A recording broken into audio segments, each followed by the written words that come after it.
বড়দিঘির পাড়ের অবস্থা দেখেন, একজন অসুস্থ মাকে দুই ছেলে নিয়ে যাচ্ছে। এখানে বর্তমান যে পরিস্থিতি মনে হচ্ছে যেন এটা একটা বিল। এখানে রাস্তার মধ্যে রাস্তা নিচু হওয়ার কারণে রাস্তায় পানি জমে আছে। রাস্তার পার্শ্ববর্তী যে জায়গা, সরকারি জায়গাগুলো আছে, এগুলা বিভিন্নভাবে দখল করে রাখার কারণে পানি নিষ্কাশন হতে পারতেছে না, যার কারণে রাস্তায় প্রচুর পরিমাণে পানি জমে গেছে, জনদুর্ভোগ সৃষ্টি হয়েছে। এখানে দীর্ঘ সারি গাড়ির লম্বা লাইন রয়েছে, যেখানে এখানে অ্যাম্বুলেন্সও আছে। প্রচুর পরিমাণে মানুষ জনদুর্ভোগে ভুগতেছে। বর্তমান সরকারের কাছে আবেদন, এবং কি হাটহাজারীর যিনি এমপি মহোদয়, আমাদের মন্ত্রী মহোদয় আছে, মীর হেলাল সাহেবের দৃষ্টি আকর্ষণ করে বলছি, এই হাটহাজারী যে এই রোডটা বর্তমান যে পানির যে পরিস্থিতি, অতি দ্রুত আপনার কাছে আশা করছি এই রোডটা উঁচু করে এই হাটহাজারীবাসীর জনদুর্ভোগ থেকে আপনি রক্ষা করবেন, এটা আপনার কাছে একান্ত কাম্য। আপনারা দেখতে পাচ্ছেন বর্তমান যে পরিস্থিতি।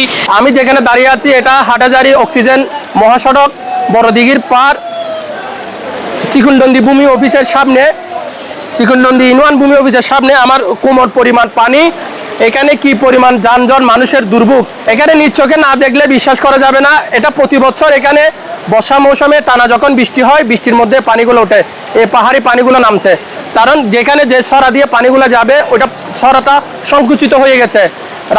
ছড়ার দুই পাশে অবৈধভাবে দখল করে এখানে বাড়িঘর, ব্যবসা প্রতিষ্ঠান করেছেন। এগুলা প্রশাসনের পক্ষ থেকে উচ্ছেদ অভিযান করতে হবে বর্ষার পরে, কারণ এখানে যে চিকুনডন্দি ইউনিয়ন ভূমি অফিসের পাশে মাত্র 10 ফিট জায়গা আছে পানি যাওয়ার মতো, আর বাকি জায়গাগুলো এখানে দখল করে আছে, যার কারণে পানি নামতে খুব কষ্ট হচ্ছে, মানুষের দুর্ভোগ হচ্ছে। বিশেষ করে অর্ধবার্ষিকী পরীক্ষা চলছেন শিক্ষা প্রতিষ্ঠানগুলো, স্কুলে, মাদ্রাসার মধ্যে, তারা শিক্ষার্থীরা অনেক কষ্ট করে এখানে পরীক্ষা দিতে যেতে হচ্ছে, কারণ আগে থেকে পরীক্ষার শিডিউল দেওয়া আছে।